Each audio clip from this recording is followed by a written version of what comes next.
সিনেমার শুরুতে আমরা জানতে পারি বানরেরা এক বিশেষ ঔষধের কারণে মানুষের থেকে বেশি বুদ্ধিমান হয়ে গিয়েছে। অপরদিকে মানুষেরা সেই ঔষধের কারণে তাদের বুদ্ধিমত্তা হারাতে চলেছে। বানর প্রজাতি ধীরে ধীরে সমস্ত পৃথিবীর ওপর নিজেদের নিয়ন্ত্রণ বিস্তার করছে। অপরদিকে বুদ্ধিহীন মানুষেরা বানরদের ভয়ে লুকিয়ে থাকছে। সর্বপ্রথম বিজ্ঞানীকে তৈরি করা ঔষধ দ্বারা যেই বানর বুদ্ধিমান হয়েছিল আমরা সেই শিম্পাঞ্জিটিকে দেখতে পাই। আমরা দেখতে পাই শিম্পাঞ্জিটি সন্তান জন্মগ্রহণ করেছে। আমরা দেখতে পাই শিম্পাঞ্জির সন্তান যথেষ্ট বড় হয়েছে ও খেলতে খেলতে তারা শহরের পাওয়ার প্ল্যান্টে পৌঁছে যায়, যেখানে তাদের সামনা কিছু মানুষদের সাথে হয়। সেখানে উপস্থিত মানুষেরা তাদেরকে দেখে ভয় পেয়ে যায়। তাদের মধ্যে একজন লোক শিম্পাঞ্জির বাচ্চাদের উপর গান পয়েন্ট করে।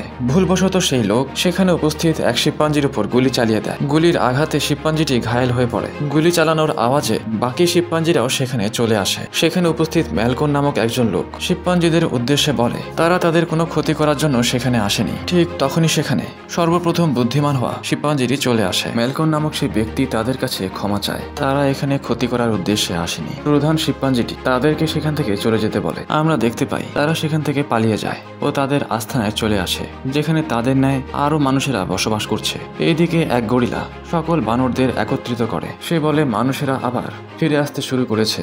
গরিলাটি তার উপর হওয়া অত্যাচারের কথা সকলকে জানায়, যে মানুষেরা কত নির্মমভাবে তার উপর এক্সপেরিমেন্ট চালাতো। বানরদের মনের মধ্যে নতুন করে মানব জাতির বিরুদ্ধে বিদ্বেষ ভরতে শুরু হয়। আমরা দেখতে পাই তারা মানব জাতিদের শিক্ষা দেবার জন্য বেরিয়ে পড়ে। তারা সকলে একত্রিত হয় ও সেই জায়গায় এসে পৌঁছায় যেখানে মানুষেরা বসবাস করছে। সেখানে পৌঁছাবার পর প্রধান শিম্পাঞ্জির ম্যালকন নামক সেই লোকের সাথে আবার দেখা হয়। ম্যালকন সেই শিম্পাঞ্জিটিকে বলে যে তারা কথা দিয়েছিল যে তারা সেই জঙ্গলে আর দ্বিতীয়বার কখনোই যাবে না। তবে তারা কেন দল বেঁধে ভয় দেখাতে এসেছে?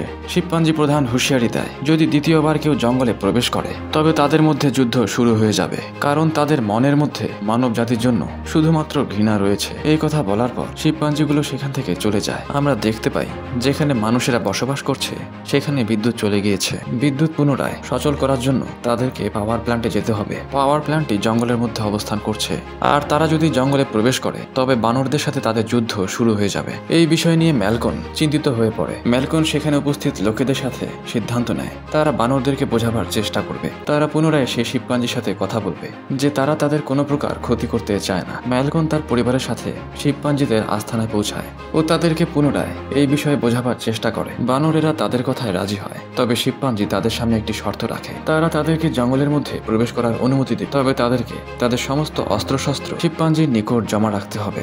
ম্যালকন শিম্পাঞ্জির প্রস্তাবে রাজি হয়ে যায়। তারা তাদের কাছে থাকা সমস্ত অস্ত্রশস্ত্র তাদের নিকট জমা রাখে। ম্যালকনের সাথে থাকা বাকি লোকেরাও তার এই প্রস্তাবে রাজি হয়ে যায়। তারা সকলে মিলে পাওয়ার প্ল্যান্টে কাজ করতে শুরু করে। আমাদেরকে দেখানো হয় শিম্পাঞ্জির একটি বাচ্চার তাদের সাথে ভালো সম্পর্ক গড়ে ওঠে। তারা যখন পাওয়ার প্ল্যান্টে কাজ করছিল ঠিক সেই সময় সেখানে উপস্থিত এক শিম্পাঞ্জি তাদের নিকট একটি বন্দুকের সন্ধান পায়। অস্ত্রটি সে প্রধান শিম্পাঞ্জির নিকট নিয়ে যায়। অস্ত্রটি পাওয়ার পর শিম্পাঞ্জি প্রধান প্রচন্ড রেগে যায়। ম্যালকন ও তার সাথীরা শিম্পাঞ্জিদের নিকট প্রশ্নবিদ্ধ হয়। শিম্পাঞ্জি তাদেরকে জঙ্গল ছেড়ে চলে যেতে বলে, তবে ম্যালকন ও তার সাথীরা শিম্পাঞ্জিটিকে বলে এই অস্ত্রের সাহায্যে তাদের কাউকে ক্ষতি করার উদ্দেশ্য নেই, তারা শুধুমাত্র তাদের পাওয়ার প্ল্যান্টে কাজ করতে চায়। আমরা দেখতে পাই প্রধান শিম্পাঞ্জির স্ত্রী অসুস্থ হয়ে পড়েছে, তবে ম্যালকনের স্ত্রী তাকে এমন এক ঔষধ দেয় যেই ঔষধ খেয়ে সে পুনরায় সুস্থ হয়ে ওঠে। শিম্পাঞ্জির স্ত্রী সুস্থ হয়ে যাবার কারণে শিম্পাঞ্জি ম্যালকনকে আরও একদিনের সময় দেয় যাতে করে সে তার কাজ সম্পন্ন করতে পারে। এইদিকে আমাদেরকে দেখানো হয় ম্যালকনের বন্ধুই তাদের কাছে অস্ত্র রেখেছিল, কারণ সে বানরদেরকে বিশ্বাস করতে চায় না। সে বানরদেরকে শত্রু ভাবে, ঠিক যেমনি বানরদের মধ্যে থাকা সেই গরিলাটি মানুষদেরকে তাদের শত্রু ভাবে। যদি তারা দুইজন একে অপরের সামনাসামনি হয় তবে তাদের মধ্যে যুদ্ধ লেগে যেতে পারে। ম্যালকনের সেই বন্ধু বাকি সদস্যদেরকেও অস্ত্র সাথে রাখার পরামর্শ দেয়, তবে এই দৃশ্য সেখানে উপস্থিত গরিলা দেখে ফেলে। সেই গরিলাটি প্রধান শিম্পাঞ্জির নিকট চলে যায়। সে তাকে সমস্ত কিছু খুলে বলে, তবে শিম্পাঞ্জি গরিলাটিকে শান্ত হতে বলে। তবে আমরা দেখতে পাই গরিলাটি শান্ত না হয়ে শিম্পাঞ্জিকে উল্টোপাল্টা কথা বলতে শুরু করে। সে শিম্পাঞ্জিটিকে দোষারোপ দেয় যে সে মানুষদের সাথে হাত মিলিয়েছে। এই কথাগুলো শোনার পর শিম্পাঞ্জি নিজের রাগ নিয়ন্ত্রণ করতে পারে না। শিম্পাঞ্জিটি গরিলাটির উপর ঝাঁপিয়ে পড়ে ও তাকে মারতে শুরু করে। মার খেয়ে গরিলাটি যথেষ্ট আহত হয়ে পড়ে। মারামারির এক পর্যায়ে আহত অবস্থায় থাকা গরিলাটি নিজেকে মুক্ত করে সেখান থেকে চলে যায়। আমরা দেখতে পাই আহত অবস্থায় থাকা গরিলাটি ম্যালকনের বন্ধুদের কাছে চলে আসে। সেখানে পড়ে থাকা একটি বন্দুক নিয়ে সে তাদের উপর গুলিবর্ষণ করতে শুরু করে। গুলির আঘাতে ম্যালকনের বন্ধুরা সেখানে মারা যায়। গরিলাটি তাদের সমস্ত অস্ত্র সেখান থেকে নিয়ে চলে যায়। সে সেখানকার বেশ কিছু বাড়িতে আগুন লাগিয়ে দেয়। সে লুকিয়ে লুকিয়ে প্রধান শিম্পাঞ্জিকেও গুলি মেরে আহত করে। আর সেখানে উপস্থিত সমস্ত বানরদের এটি জানায় যে মানুষ মানুষেরা এই কাজ করেছে। বানরেরা এটি বিশ্বাস করতে শুরু করে যে এগুলো মানুষের কাজ, তাই তাদের মনের মধ্যে পুনরায় মানুষদের জন্য ঘৃণা জন্ম হয়। এরই সুযোগ নিয়ে গরিলাটি মানুষদের বিরুদ্ধে যুদ্ধের আহ্বান জানায় আর শিম্পাঞ্জির পরিবর্তে নিজেকে বানরদের সর্দার হিসেবে দাবি করে। এখন থেকে সমস্ত বানরেরা তার কথা মতো চলবে। গরিলাটি সেখানে উপস্থিত সমস্ত বানরদের অস্ত্র হাতে যুদ্ধের জন্য প্রস্তুত হতে বলে। উপস্থিত বানরেরা কেউই জানত না যে শিম্পাঞ্জিটিকে কে হত্যা করেছে, তাই সকলে তার কথায় রাজি হয়ে যায়। এইদিকে আমরা দেখতে পাই মানুষেরা যেখানে বসবাস করছে সেখানে বিদ্যুৎ চলে এসেছে, যার কারণে তারা আনন্দে লাফালাফি করছে। তবে ঠিক সেই মুহূর্তে বানরেরা সেখানে অস্ত্রশস্ত্র নিয়ে চলে আসে ও তাদের উপর গুলিবর্ষণ শুরু করে। আনন্দে দিশেহারা লোকেরা কোনো কিছু বুঝে ওঠার আগেই বানরেরা তাদের উপর গুলিবর্ষণ শুরু করে। গুলিবর্ষণের কারণে সেখানে উপস্থিত বেশিরভাগ লোকেরাই ছোটাছুটি করতে শুরু করে। গুলির আঘাতে অনেক লোক মারাও যায়। তারা সেখানকার সমস্ত কিছু ধ্বংস করতে শুরু করে। গরিলাটি সেখানে উপস্থিত একটি ছোট শিম্পাঞ্জিকে মানুষদের উপর গুলিবর্ষণ করার আদেশ দেয়। তবে আমরা জানতে পারি এই ছোট শিম্পাঞ্জিটি প্রধান শিম্পাঞ্জির সাথে থাকত, আর এই ছোট শিম্পাঞ্জিটির মনের মধ্যে মানব জাতির জন্য যথেষ্ট দয়া রয়েছে, তাই সে কোনো কারণ ছাড়া মানুষদের উপর গুলিবর্ষণ করতে চায় না। এই কথা শোনার পর গরিলাটি তার উপর রেগে যায়। ছোট শিম্পাঞ্জিটি গরিলাটির আদেশ অমান্য করার কারণে রাগী গরিলাটি তাকে টেনে হিচড়ে সেখান থেকে নিয়ে যায়। টানতে টানতে সেই ছোট শিম্পাঞ্জির বাচ্চাটিকে সে ছাদের কিনারায় নিয়ে আসে। এরপর সেই শিম্পাঞ্জির বাচ্চাটিকে সে ছাদ হতে ফেলে দেয়। ছাদ থেকে পড়ার কারণে বাচ্চাটি সেখানেই মারা যায়। যেই বানরেরা তার কথা শুনতে অস্বীকার করে গরিলাটি তাদেরকে মারতে শুরু করে। বেশ কিছু বানরদেরকে সে খাঁচায় বন্দি করে রাখে। এইদিকে ম্যালকন ও তার স্ত্রী পাওয়ার প্ল্যান্টে তাদের কাজ শেষ করে জঙ্গল থেকে ফেরার পথে গুলির আঘাতে আহত হয়ে পড়ে থাকা প্রধান শিম্পাঞ্জিটিকে দেখতে পায়। তারা প্রধান শিম্পাঞ্জিটির চিকিৎসা করানোর জন্য তাকে তাদের সাথে নিয়ে যায়। শিম্পাঞ্জিটিকে সুস্থ করে তোলার জন্য তারা তাদেরকে শহরের দ্বিতীয় পাশে নিয়ে যায়। সেখানে তাদের আরেকটি বাড়ি রয়েছে।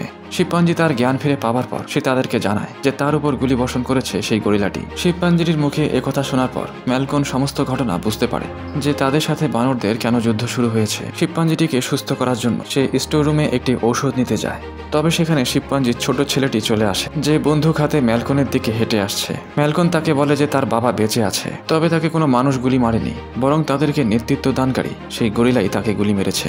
ম্যালকন বন্দুক হাতে থাকা সেই শিম্পাঞ্জিটিকে বলে যদি সে ঔষধ নিয়ে না যায় তবে তার বাবা মারা যেতে পারে। শিম্পাঞ্জি ম্যালকনের এ কথাগুলো শুনে সেখানে থেমে যায়। ম্যালকন তাকে তার বাবার কাছে নিয়ে আসে।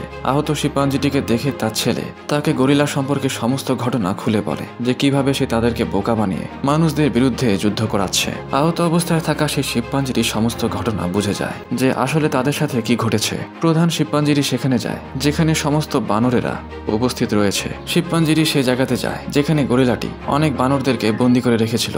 শিম্পাঞ্জি বন্দী থাকা সকলকে খাঁচা থেকে মুক্ত করে। ম্যালকনের এক বন্ধু তাকে বলে ভয় পাওয়ার কোনো কারণ নেই, কারণ সে রেডিওর সাহায্যে আর্মিদের সাথে কথা বলেছে। তারা খুব শীঘ্রই অস্ত্র হাতে এখানে চলে আসবে ও এই বানরদের সাথে লড়াই করবে।